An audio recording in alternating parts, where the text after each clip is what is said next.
You are no longer a revolutionary, Fidel. You have become a capitalist." The words of Che Guevara echoed through the walls of the Palace of the Revolution, while Fidel Castro had never been so furious in his life. A brotherhood of 6 years had ended in a single night. After Che threw the reports from the table in Fidel's face, he had said, "Either you come with me, or you are my enemy." But he still didn't know something. Fidel had planned this fight, and this was the only way to drive Che away from Cuba. Subscribe to the channel to discover unknown secrets about Fidel Castro, and turn on notifications to learn something new every day. In Fidel Castro's office, there were only 2 people. But the tension was so intense that the walls seemed on the verge of cracking. Che Guevara stood, out of breath, with his fists clenched. Fidel sat behind his desk, smoking his cigar, waiting calmly. 6 years, Fidel. 6 years, shouted Che. "I fought with you from Sierra Maestra to here. And now what do you tell me? Be patient. The economy needs time." Fidel exhaled from his cigar. "Che, you are an idealistic man. But I run a country." "A country? You're running a business." Che grabbed the economic report from the table and threw it in Fidel's face. "Look at this. Soviet loans, workers' wages, profits from the sugar industry. This is necessity, Che. Necessity." Che smiled, but his smile was cold. "You think you made a revolution. But all you did was replace one dictator with another dictator." Fidel stood up. His eyes gleamed with anger. "You call me a dictator?" "Yes. Because you no longer listen to the voice of the people. You listen to the voice of the Soviets." But the most shocking part was, "Che, you don't understand," said Fidel, raising his voice. "Cuba cannot stand on its own. America blocked us. If we don't make a deal with the Soviets, if you make a deal with the Soviets, Cuba will become a colony," interrupted Che. "We will have gone from American colony to Soviet colony. At least our people won't go hungry. But they won't be free either." The two were face to face. A 6-year friendship was turning into enmity in an instant. Che lowered his voice. "Fidel, look at me. Are you really doing this for the good of the people?" Fidel hesitated. "Of course. Then why don't you ask the people's opinion? Why in party meetings are there only men who say yes?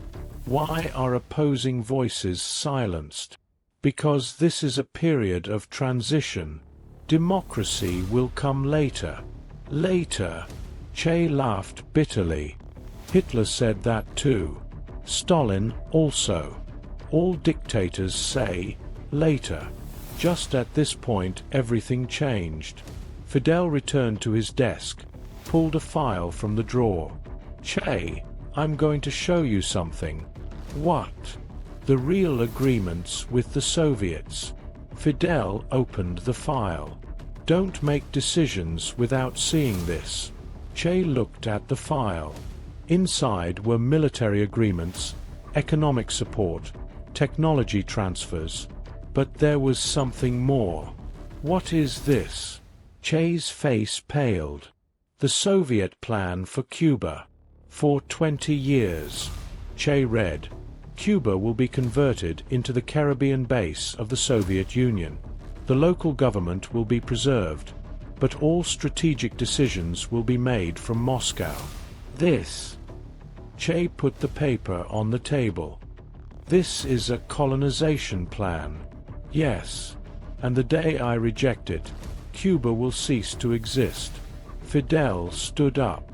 "Don't you know what a difficult situation I'm in?" "I know. But this is not the solution." "Then what is the solution, Che?" "Go to Africa and wage guerrilla warfare." Che stopped. How did Fidel know? "Wait a moment. Don't miss this detail. How do you know? Asked Che. Fidel smiled. Because Raul told me everything. Raul? Yes. That you'll go to the Congo, that you'll make revolution there, then move on to Bolivia. I know everything. Che's heart raced. Raul shouldn't have told you. Why? Because you were also going to invite me. Fidel approached. Were you going to leave Cuba and go with me to Africa? Fidel, you don't understand me. I understand you very well, Che. You're tired. Tired of bureaucracy, tired of politics, tired of responsibilities. And you want to be a young revolutionary again.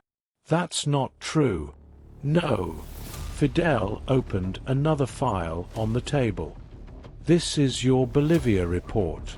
200 pages. How you'll make revolution, what cities you'll take, what leaders you'll convince. Che's face turned red. How did you get those reports? Because I pay your secretary, Che.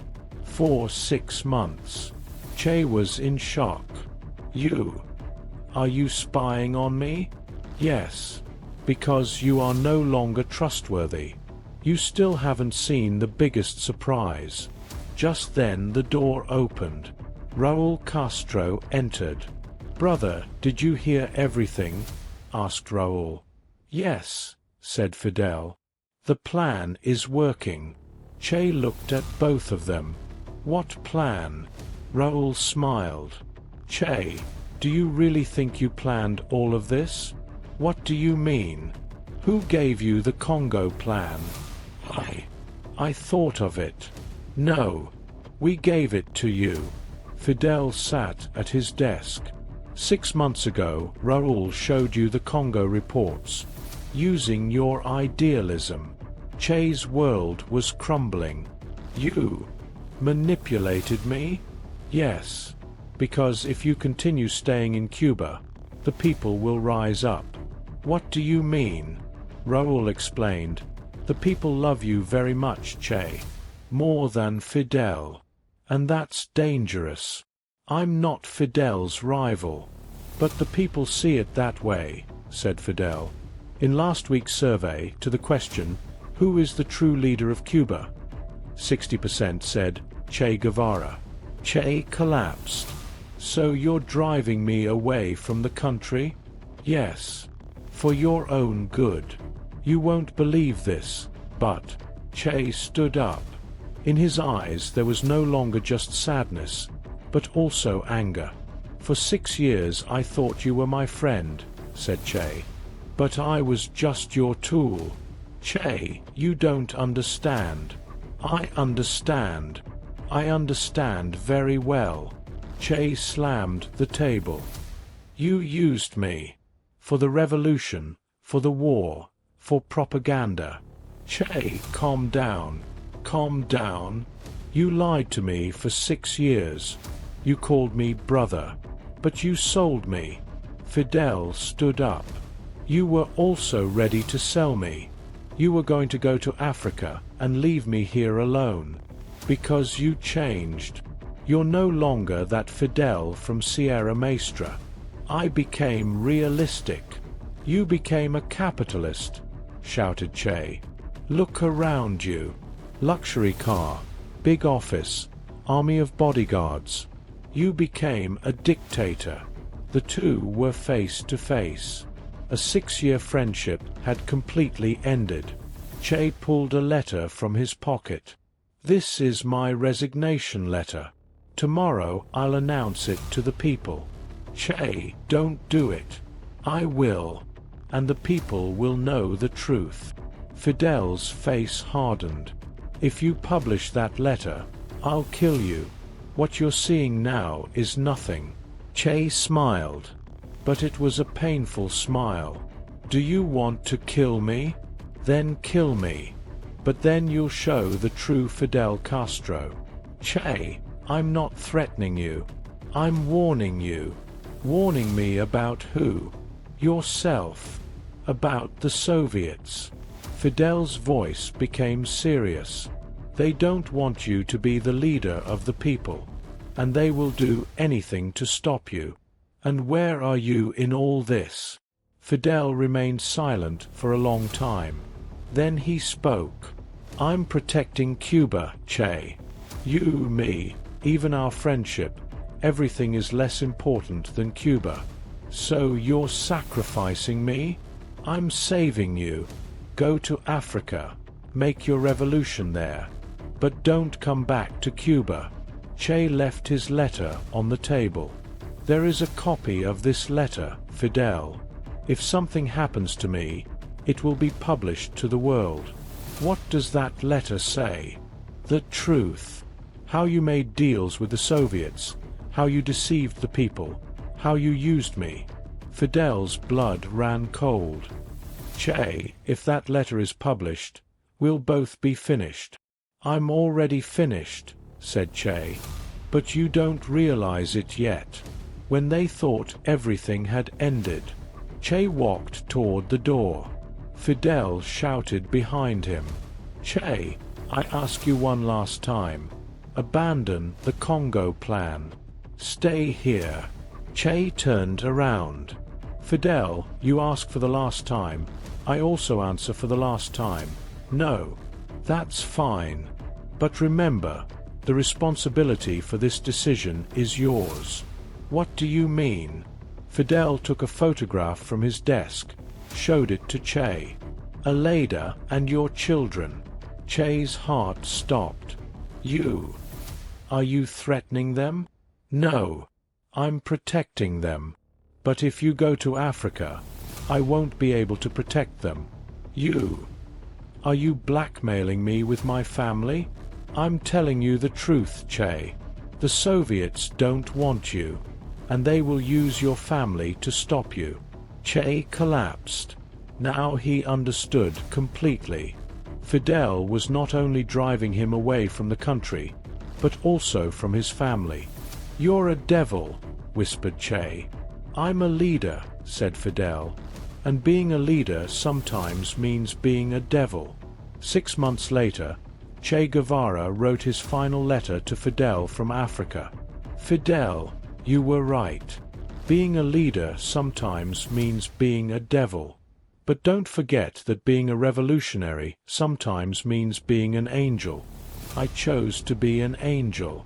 You chose to be a devil. See you, Che.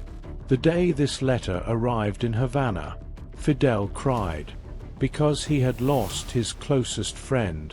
But after crying, he burned the letter, because leaders couldn't show weakness. Che Guevara has been killed. When the news arrived in Havana, Fidel was alone in his office. Raúl approached. Brother, I'm sorry. You're sorry. Fidel put out his cigar. We killed him, Raúl. What do you mean?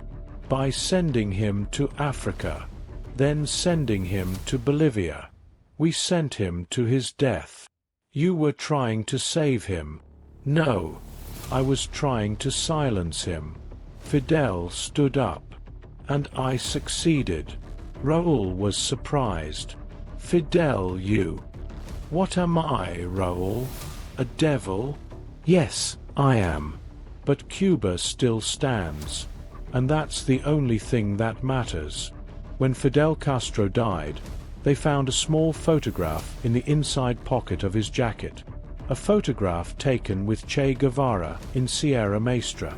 On the back of the photograph, in Che's handwriting, was written, "Friendship forever, Che."